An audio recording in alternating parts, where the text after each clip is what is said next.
So as we consider the sacrament of the Lord's Supper, I wanted to talk about one other thing.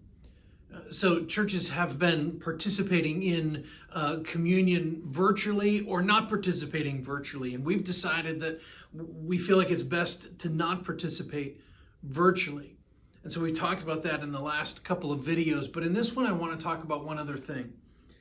In 1 Corinthians chapter 11, as Paul is instructing the church at Corinth, and he's having to correct all kinds of things that they're doing wrong. They're letting rampant sin live in the church without dealing with it, without confronting it.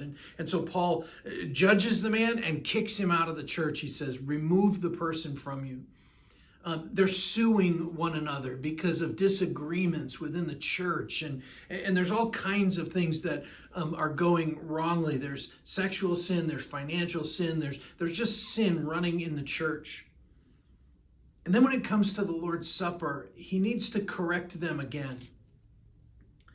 And he says this, so it's 1 Corinthians chapter 11, beginning in verse 17. This is where he's correcting them. He says, but in the following instructions, I do not commend you.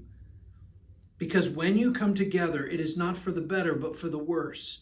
For in the first place, when you come together as a church, I hear that there are divisions among you. And I believe it in part, for there must be factions among you in order that those who are genuine among you may be recognized. When you come together, it is not the Lord's Supper that you eat. For in eating, each one goes ahead with his own meal. One goes hungry, another gets drunk. What? Do you not have houses to eat and drink in? Or do you despise the church of God and humiliate those who have nothing? What shall I say to you? Shall I commend you in this? No, I will not.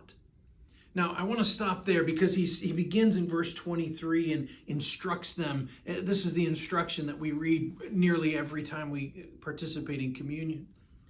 But 3 times in that passage, he uses the phrase, when you come together. When you come together as a church in verse 18. Verse 20, when you come together.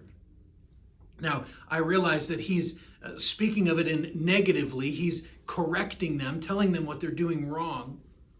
But that idea is that when they come together, they're participating in something that they're calling communion, and he tells them to do it properly, beginning in verse 23. But I want to kind of park on that phrase, when you come together. When you come together. The idea is, and what Paul is saying is, whenever you come together.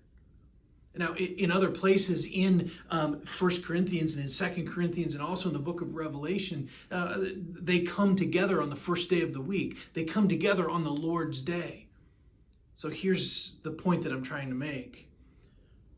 I believe the pattern, at least in Corinth, at least at this time, was that when they came together, they ate the Lord's Supper together. In other words, every Lord's Day, they were eating the Lord's Supper. Now, they were doing it wrongly, and Paul corrects them. But when they came together, they proclaimed the Lord's death until he came. And so when this is over for us as a church and we're able to gather together again, sort of normally like we have been, and I don't know when that will be, I think it's the time to institute a weekly communion. It's that when we come together, we participate in the body and blood of Christ. We consume Christ.